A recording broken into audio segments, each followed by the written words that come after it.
Good day and welcome to PMB Sports Show where the fans speak and the truth leaks. I'm your host, Aaron Tom. The pressure is on. We are just hours away from a massive shake-up in Nigerian football governance and the Super Eagles are already shivering in Turkey. Joining me to make sense of this madness, the analytical titan, our in-house sports genius and analyst, my boss, Abel Sunday, and also the guy who says it as it is, no filter, wisdom, the principal thing, but as my boss loves to call him, the principality of sports. Fasten your seatbelts. Yesterday, the NFF election board inauguration. Are we seeing a reform or just a recycling of power? And when it comes to the Super Eagles camp in Atlanta, Turkey, can we survive Iran and Jordan without our top stars? Good morning, gentlemen. Yeah, good morning, Tom. Good morning, the principal thing. It's good to see you again after a long while. The principal thing, the principality of sports. Good morning. You look so good this morning. Please, what's your secret? Tom, good morning. Now, the same secret to everybody they use for Nigeria. I mean, it's great to be here. Very good morning to you. Very well. Fantastic. So let's start with the big one. Yesterday, the 25th of March 2026, there was an inauguration here in Abuja. The inauguration of the NFF Electoral Committee was held in Abuja, and they have up until September 26th to elect a new leadership or renew the Gusau board. And like they like to call themselves, the Extraordinary General Assembly, they just passed the vote of confidence on Ibrahim Gusau's board. But many fans are unhappy with the 2026 World Cup qualifications miss. Is this a premature endorsement in your own perspective, Abel? Well, can you hear me, Tom? You can hear me clearly, right? Yes, fantastic. Yes, if you say so, yes, because for them to pass a vote of confidence to Ibrahim Gusau, it means that yes, they wanted him to continue. But on my own opinion, I don't think there should be passing of vote of confidence. We should even have that now, because if you look at Ibrahim Gusau's tenure so far, since he came in, we've never qualified for the World Cup. So that for us is a massive blow on his tenure so far. And I think for that, yes, the Tigers, I beg your pardon, the Super Falcons. Yes, they won the WAFCON under him. Yes, other presidents have done that. With the female, we don't have any issue. I think it's with the male. And of course, if you look at it, the male comes so close. The previous edition before this one, they finished second. This one they finished third. Yes, it was okay. We can give him some kind of credit that he has done so well. Then bringing up Chel also, I think is also a very good one. And yes, it's also a very good one for him. But saying that he does not have any fault, they are giving vote of confidence that will pass for him to get re-elected in the next coming election. Well, everybody has their own opinion, like they used to say. If I have my own person, Wisdom also have his own person that he feel that will do well in the end of affairs. So for me, I think it's too early for you to start with. But all the same, Ibrahim Gusau is still somebody that we need to. But can we see somebody that an opposition, okay, that is better than him? Talking about an opposition, I think there are 12 members, in this committee from the 6 zones which were, that were inaugurated yesterday. But a former international, Harrison Jala, his group has already come out and they are calling the Yenegua Congress a futility at the moment. That brings us to the question. Some people are asking, how legitimate, is this committee that was inaugurated yesterday, Wisdom? Well, I mean, for Jala to call the meeting a futility, it expresses the opinions of millions of Nigerians who were extraordinarily surprised by the extraordinary meeting. Because I mean, looking at the outcome of everything, a lot of questions have been raised. In fact, one of the things that Jala emphasized on was the form of statute, by the extra tribes being held, in Yemen. And he kept on, emphasizing on it, saying that, the reforms would not even be acknowledged. In case you're wondering what the statutes are, and this is for our listeners out there. Now, the statutes are more like, like the rules and regulations of the NFF. So they cover how elections are being done. They cover, how power is being distributed, among the bodies in the NFF. They determine how monies are being spent and all of that. It's more like the rule book of the NFF. So that is what the statutes are. So it was reformed recently with changes made. Now, according to the NFF, the aim of these changes, is to reform it and make it more modern. So you be able to give more powers, to some certain. It's more like you are rewriting the constitution kind of thing. You understand? So that was the essence of it. Although details of the changes that have been made to the statutes have not been fully released, for the public to have. But from the report discussing, some little changes have been made, just like the one you mentioned about 12 members being appointed from the 6 geopolitical zones to getting 2 members each. Changes like that are things that have been done. Now, they're not coming out to say it is futility. I think I understand the point he's trying to make. And like Mr. Abel, rightly mentioned, under the current administration of the NFF, we did not qualify for the World Cup. Now, I'm sure a lot of people would come out to put up a good argument and say, oh, is it the NFF that will play the football? It is the players on the field that will play the football. It is the manager that will stop. Well, let me remind you that the NFF is responsible for setting up the structure, setting up the facilities, creating a working environment for these players to thrive. And you and I know, even a blind Nigerian knows, that the NFF are still woefully when it comes to that. And if you're talking about players, the scouting network, they still woefully in that. Okay. I mean, there's Michael Coyote right now, who plays for Brentford. He's trying to get into the Italy national team, the Italian national team, but there's no space for him there. Guess what? Now, just to make him feel good, the Italian national team called him up to join their under-21 squad. Now, this is a player that is fully eligible to play for Nigeria. But what are we waiting for? We are waiting for God to know. And the reason I'm sure Coyote never that was in the first place is because he knows that the infrastructure and the facilities, everything that is needed to make the player thrive. Now, so I mean, like I said, for Jala to really say all of those things and really drag the FF, I mean, I think it's indeed. Point. Indeed. Talking about some of the changes that were made by the General Assembly, one of them is the fact that the PwC, after 9 years of auditing, for the NFF, they decided to let them go and move on to Ernst & Young, which will be auditing the NFF's accounts for the next 4 years. Abel, what do you think? Do you think that this is a transparency boost for the NFF? Or do you just think they are recycling the same people over and over again? No, I think, let me look at it from the positive note. I think for an organization to have, to change an auditing firm like this, it only shows, probably don't show transparency and accountability. Do you know why I said so? Because, like you rightly said, PwC has been there for 9 years. They become so comfortable. They know these people. They can do anything they want to do. You understand?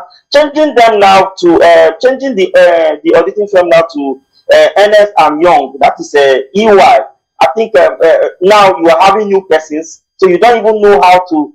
You understand the relationship is new. You have to bring all your books because of course definitely it's what you bring to them they are going to audit. So you have to bring all your books. You have to make sure everything is checked and balanced before you could build that long-term relationship. Of course, they must have done so many. And of course, in the hour of FIFA, I think it's something good. For my own, I think my own opinion, I think is the way to go to change. After 9 years, I think it's better to change the auditing firm. Okay, we've had several complaints when it comes to the way money is being managed. At times, we've had questions of the fact that maybe players don't get their payments on time. They talk about the Ministry of Finance. They say the money has been approved, but the money is not being sent. But then again, we have an administration and a General Assembly that has moved the election to Lafia. They say it's going to be September in Lafia. What do you think about this? Do you think that the reason why it's being sent to Lafia is because they want to reduce fans' protest in case if anything goes wrong? Because I was on social media yesterday and a lot of sports fans and a lot of football lovers in Nigeria had that perspective. What do you think, Wisdom? Well, I mean, that sounds a bit far-fetched, but I mean, in these days and age, you never can tell because a lot of people, it's normal to question Lafia. No disrespect to the beautiful city of Lafia. Lastly, let me tell you, Lafia is extremely beautiful. The last time I went to Lafia, I tasted their food. I took fura, I took some nice things, and the place is extremely beautiful. So no offense to Lafia. Lafia is a beautiful place. So let's not look at it like that. Yeah, exactly. So that is what I'm trying to say. So a lot of Nigerians are not really aware of how beautiful Lafia is. It's understandable that they're choosing as the venue. Maybe they are looking at this from the football angle because football-wise, Lafia, I'm not sure it holds any form of significance when it comes to football in Nigeria. So I think it's a bit, understandable for Nigerians that are not knowledgeable enough to question it. But regardless, I think for that election, the thing with elections in Nigeria is. Please, can you mute? When we hear elections, it's as if we already know, the results even before the election has started. So that's why when it comes to election in Nigeria, I'm not always enthusiastic, no matter the body, no matter the organization involved. So I think it is the same, the same sentiment or the same expression that Nigerians are expressing. Okay. However, I don't think it's because of they're trying to limit fan protest, because at the end of the day, regardless of the election result, whoever wins, whoever loses, if Nigerians are unhappy, they will definitely find a way to let you know. Okay, fantastic. But there's one question, there's one caveat. There is something that a lot of fans have been asking, and it bothers me as well. If Gusau, if he gets this mandate again in September, if that board gets their mandate again in September, are we ever going to qualify for the World Cup? Or are we ever going to win the African Cup of Nations? That's talking about the Super Eagles team. I mean, see. Just in 1 minute. That's what I was about to say, because if you let me go on, we're probably going to spend at least an extra hour talking about, our qualification for the World Cup. Now, the one that a lot of Nigerians are still asking questions on is about the appeal that the NFF made to FIFA concerning DR Congo and all of that. I find it really, really disappointing that the so-called giant of Africa is waiting on an appeal that I don't think is going to come, waiting for an appeal from FIFA for you to disqualify another nation. Just for you to qualify. I mean, it's basically what Morocco did. We are doing. It's basically what Morocco did. We are doing. But the difference between us and Morocco is that Morocco somehow succeeded, but we've not been able to succeed. Even in 1 minute, do you think we will ever qualify for the World Cup if we retain this current NFF board in September? Well, it's obvious that the current board cannot manage their affairs very well. That's the truth. Because if you have a board and you sack Pesero, you brought Finidi did not enter after 2 years, Finidi gone, you brought in, I think, what's his name, Egwavon. Egwavon was there for like how many days? From there you brought Richel. A board that is nonchalant in terms of football activities on the pitch, but they are very good in the boardroom. That is what you get always. Because for me, in this current dispensation, I don't think you have to use the boardroom to get it. Just like what Wisdom rightly said, giant of Africa were using boardroom to get qualification It's an eyesore, to be honest. Giants of Africa using boardroom to get qualification, but then the AFCON winners are using the boardroom to win the AFCON. We are talking about the boardroom. We're going to be going on the short break, and when we come back, we're going to be moving from the boardroom to the pitch. And what is happening at Leia, Turkey? Are the Super Eagles prepared for their match against Iran tomorrow? So don't go anywhere, because P&B Sports Show, we'll be right back.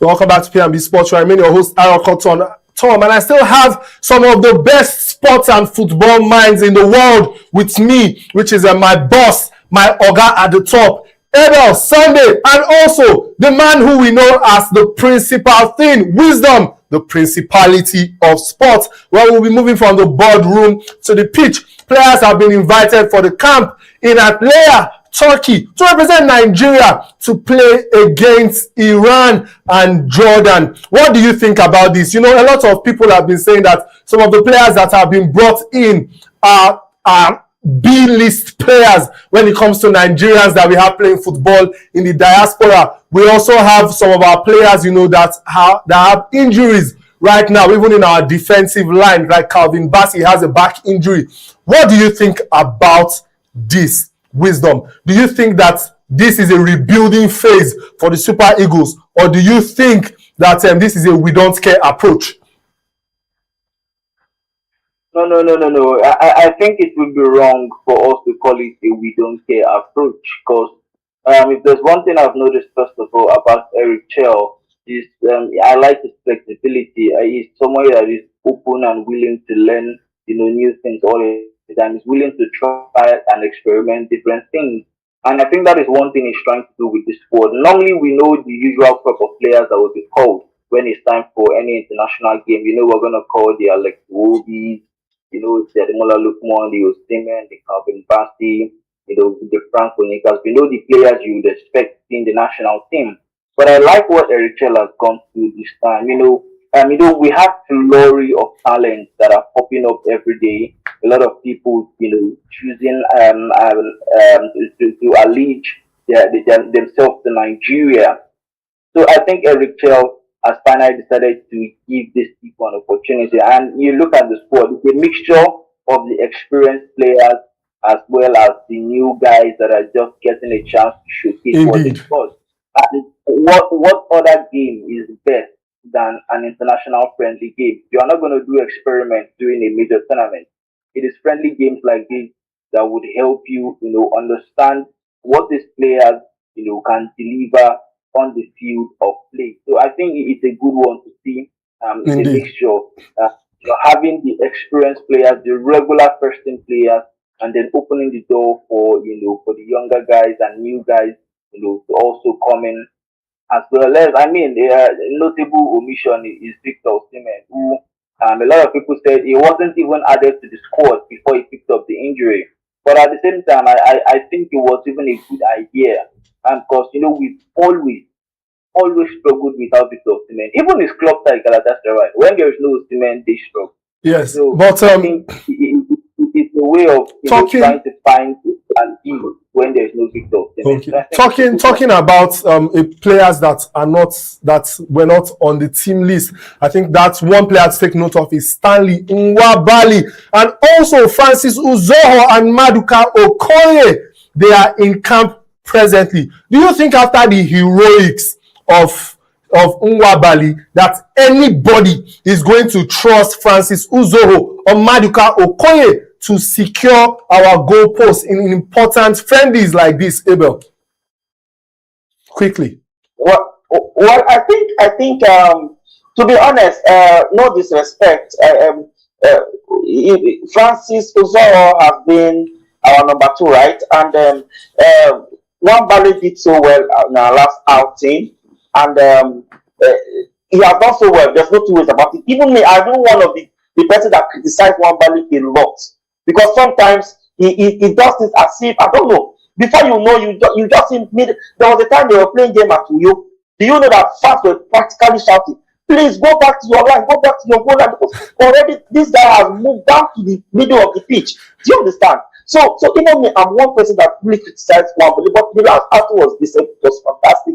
Wambale did so well, there's no two ways about it. Even the penalty shootout, a goalkeeper was able to save two. Come on, the players are supposed to score the remaining one. It's not his fault so far. But coming down to this, and I think we have qualities in that goal. We can be, if only they can step up. That is just it. If they can step up, talking about stepping up. Which player, even goalkeepers, strikers, which new player, defenders, do you think should step up? We have Alex Saw. We have the likes of Akko, who represented us in the AFCON. Which player do you think should step up when it comes to AFCON, Abel? Well, I think Akko did so well. Arguably, nobody can. He has a decent outing. Akko was fantastic, and I think the only player that I think could have done better was Chukwueze. Sometimes Chukwueze will just put his head down. Probably maybe it's because they used to bring him from the bench. I don't know, but there are some games that he also starts. But maybe that just. But I think Akko or Akadams undoubtedly, I think he was fantastic. At the last AFCON. Fantastic. Eric Chow, some people say he's still on his probation. He's still on his 3 months probation. And some people are saying this might determine his success and his future with the Super Eagles team. Wisdom, do you think he's going to be able to achieve something great with the Super Eagles team if given the time to rebuild the team? Of course.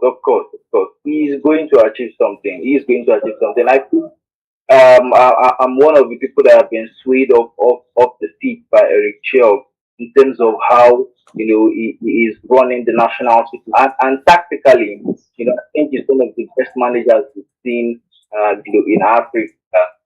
And there were reports about him becoming the head coach of Olympic Marseille. After Liam, this guy left them, Roberto De Zerbi, left Olympic Marseille. So it shows you that it's not just in Africa that it's recognized, it's recognized even globally. He's a tactical genius. That one is processing. His man management skill as well, I think, is something that has also been evident.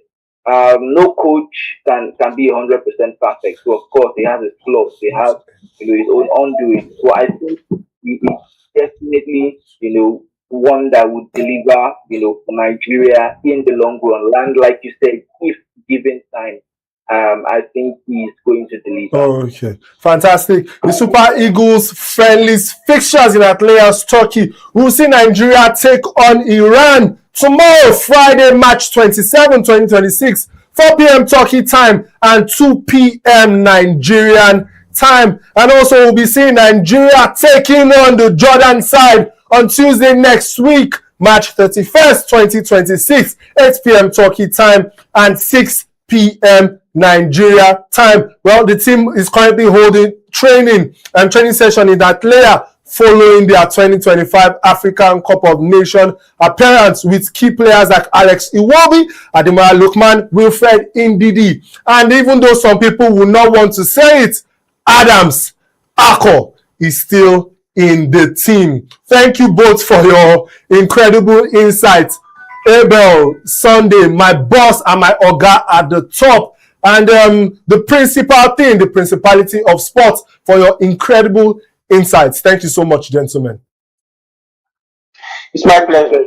Okay. Yeah. And most importantly, thank you to our viewers for staying with us. That's it for today. What do you think? Is the new NFF committee legit? Will the Super Eagles win against Iran? Let us know in the comments below. Don't forget to smash that like button, subscribe, and hit the bell icon. Follow us on all our social media platforms, on YouTube at Politics&BusinessTV.English, on Facebook at Politics&BusinessTV.English, on Instagram at PNBTV_English, and on X at PNBTV_ENG. Until next time, I remain your host, Aroko Tom. And to the Super Eagles, we say good luck.